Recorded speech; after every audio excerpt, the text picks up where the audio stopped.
Hey, good to see you. So, every runner knows that one pair of running shoes won't last forever. However, deciding when to replace that trusty running shoe can be a hard decision. The problem is the running community has used flawed measures to be able to understand when to change their running shoes. They'll either use time and say you should change your running shoes every 6 to 12 months, or they'll say mileage, maybe change your shoes every 400 to 500 miles.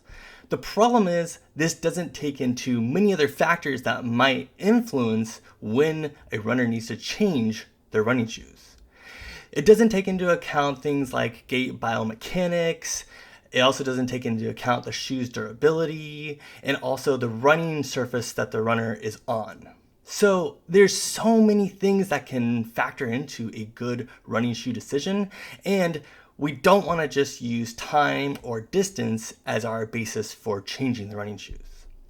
So let's first talk about what actually affects wear and tear on running shoes, and then how you can test and measure when it's an appropriate time for a runner to change their shoes. So ultimately, the amount of external force placed on a shoe causes them to break down quicker. If you think about it, more wear and tear or more impact or more forces cause an accelerated deterioration of shoes.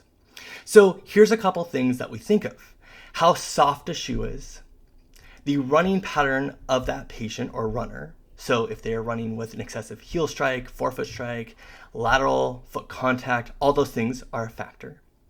The running terrain, for example, are they running on trails, rocks, uneven surfaces?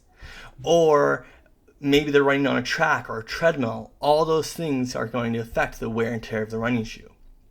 And even their running speed can be a factor.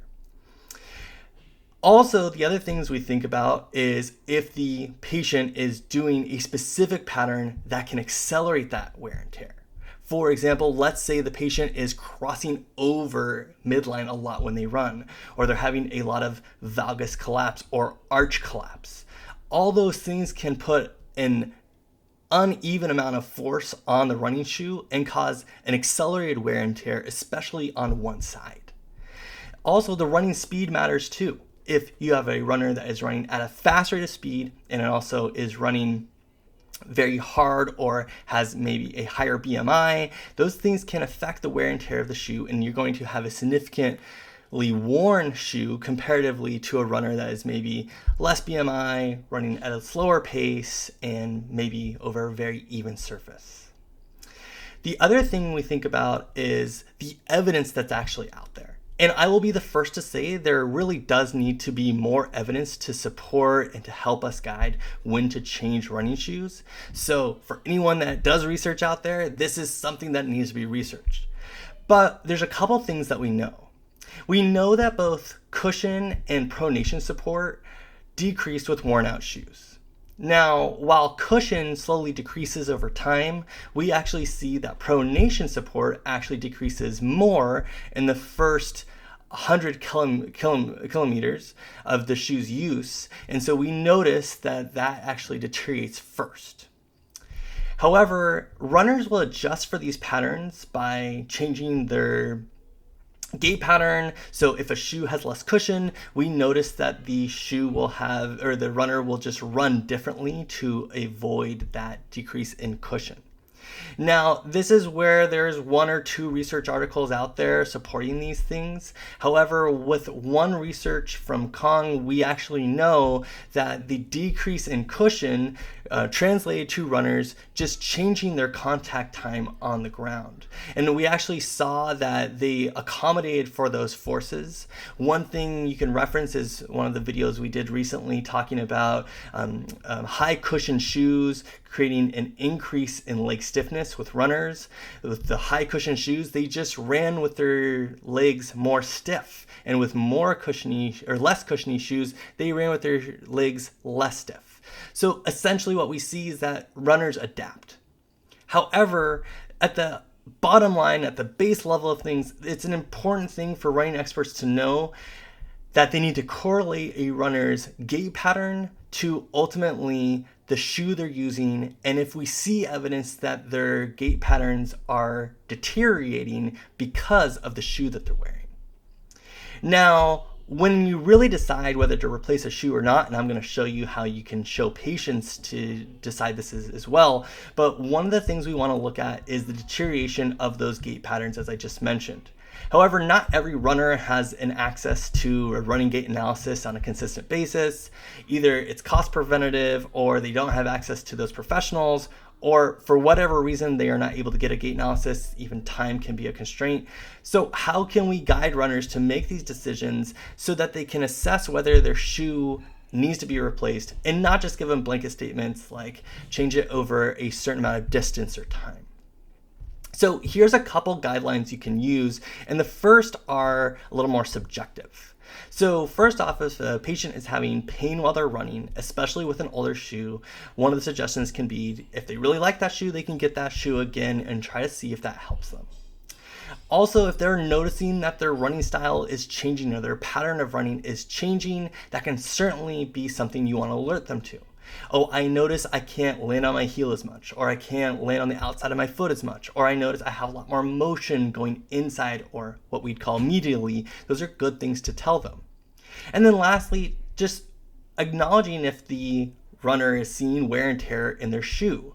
Things like the grips of the bottom of the shoes are worn off, or the rubber has significantly worn down. If the shoe has a tilt to it, if we see a deterioration of one part of the heel, or if there's a hole in the shoe.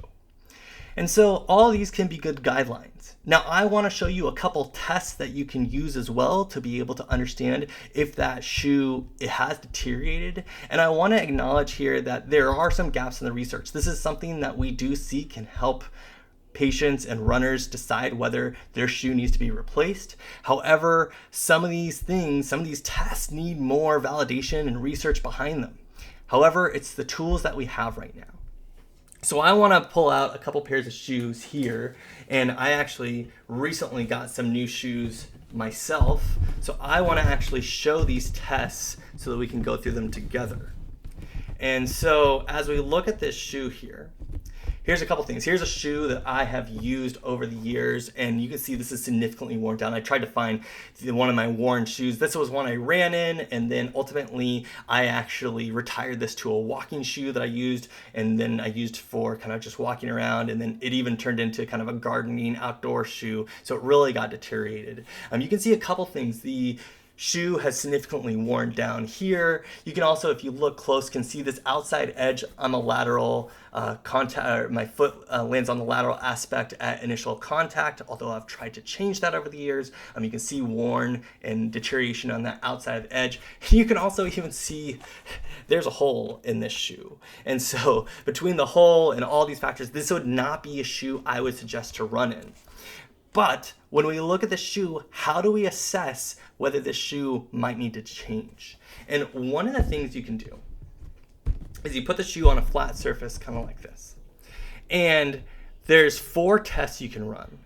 You can tap on the toe box, you can tap on the heel cup, you can do a metatarsal break test, and then you can also look at the pronation and supination. So let me show you the toe box shoe tap. So this one is going to be, you're going to tap on the front of the shoe. You're going to look to see if the shoe actually rotates or changes direction. And the idea is that it mimics initial contact or landing on the ground. So what you want to do is take the shoe, you're going to tap on the front of the shoe, and then you're going to check to see if this shoe is rotating. And as you can see, this shoe is actually rotated outwards here. So this is telling me that this shoe has an offset angle to it. It is worn. It is not actually keeping you in the right position. And this can actually cause for the shoe or the person to run with a decreased or a deteriorated gait pattern because of the deterioration of the shoe. So again, the toe box shoe tap, we're going to put the shoe on a flat surface. We're then going to tap on the toe box or the front of the shoe. We're going to see if that shoe turns outwards, and then as you can see, this shoe is gradually turning outwards when we tap on the toe box. Let's also do the heel cup shoe tap, and that's going to be on the heel itself right here. So similar here, we're going to kind of push down and back a little bit. So this is going to kind of initial going to mimic that initial contact again. Me personally, I'm a heel striker, and this one might be a little more relevant, but as we tap on the heel, you can notice this shoe actually moves pretty quickly into external rotation or in forefoot external rotation. That happens pretty quickly here. So again, we're tapping on the heel, flat surface, we're tapping over and over and over again, and we can see the shoe is turning outward. So that's a pretty big difference between this shoe. The other thing you can do is that metatarsal break test. So you can take your shoe, put your hands on palms on either edge, and you can squeeze like this. Now, you should have to squeeze fairly hard, and this is subjective. Again, we need better research here, but I can squeeze, but it doesn't take that much effort to break the shoe and kind of fold it. Again, that's going to make it so that you don't have a lot of energy return here. And while energy return is a highly debated subject and another area we need more research on, again, we know that if the shoe is folding, if the shoe is really easily foldable, that is not providing a lot of support. We want to be careful with how much support we get, but too little support generally, and especially if you know this runner needs a supportive shoe, can be detrimental. And then lastly, we have a pronation supination twist test, and that can be you're looking for even pressure going both this way and this way. Now what I can see is that this direction is really easy, and this direction not as easy. This is pretty common, especially for worn shoes. We see that there is an increase in that rotation, that pronation motion. And so certainly we would expect this, especially as we know that pronation deteriorates in the first 100 km, and certainly we see a deterioration there. These shoes have gone way longer than that, and so we obviously see that there's a change here. What we're looking for is that there's equal resistance going both directions here, and certainly we see increased mobility going this way. So that's the old shoe. Now let's move on to the new pair of shoes, and we're going to do our tests again and see what we think of these shoes. So these shoes are some Saucony Rides. These are fairly new. These are shoes I've run in a couple times. And again, I'm not supporting or endorsing this shoe for everyone. This is just what I happen to get. So let's do our toe tap.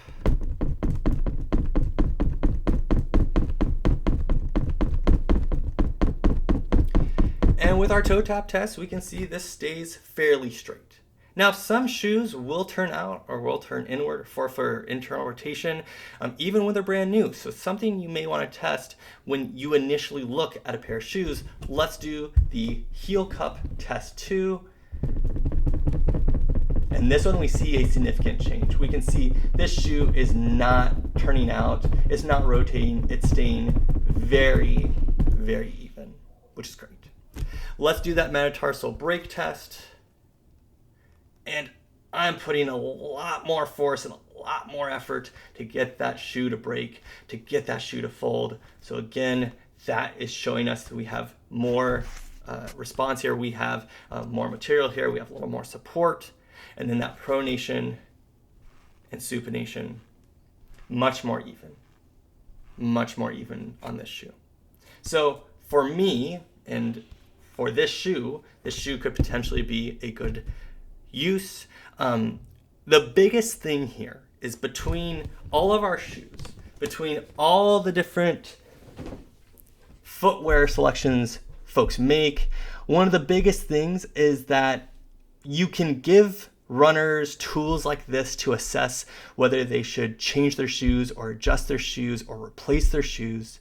However, at the end of the day, you always correlate the shoes to what the runner's running gait analysis findings are or running biomechanics. You don't want to just give shoes and say, hey, these look like good shoes, try these. You want to correlate those biomechanics and make sure the shoes are going to be conducive to them. The best pair of shoes may be the wrong pair for a specific runner. So we do want to be careful. And then as they run in those shoes, I will sometimes have people run in an old shoe and a new shoe and take a look at those different biomechanics. And it can be a good way, especially if it's a same brand, same type of shoe, it can be a good way to understand how they're running and correlate some of the changes and forces they put on their shoes. This area, again, does need more research, But if we can advise patients to be able to understand and go beyond kind of just the normal time and distance recommendations with shoes, it can help patients and runners make much better informed decisions. Now, if you want to learn more about shoes and learn more about how to get runners in the right footwear and help them make better decisions, not only being able to purchase good footwear, but be able to make evidence-based decisions on their footwear, check out the continuing education course, The Essentials of Running Gait Analysis, which is actually our running clinical specialist certification. So you can become a running clinical specialist or RCS and also not only learn how to do a running gait analysis, but also learn how to prescribe good footwear and create a thriving running practice. Until next time, please send any questions you have. We'll look forward to talking to you again soon. And in the meantime, take care.